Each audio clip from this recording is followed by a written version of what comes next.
In this video, I'm going to show you how to use or enable check-in on iPhone on iOS 18. So the new iOS 18 comes with a new feature called the check-in. So if you are traveling or you're on a journey and you want to tell your friends, or you want to automatically notify your friends when you arrive, your iPhone iMessage can easily do this without hassle.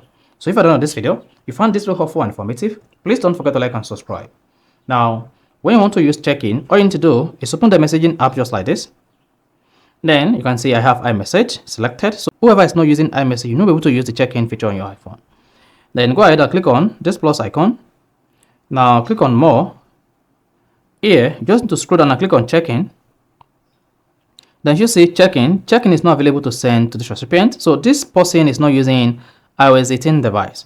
So if this person is using iOS 18 device, you see check-in featured available here. So all you need to do is go ahead and hit the send button. And when you arrive at your destination, this person will be able to know whether you've arrived safely or not, or be able to monitor your current location using the check-in feature on your iPhone. So if this is helpful and informative, please don't forget to like and subscribe.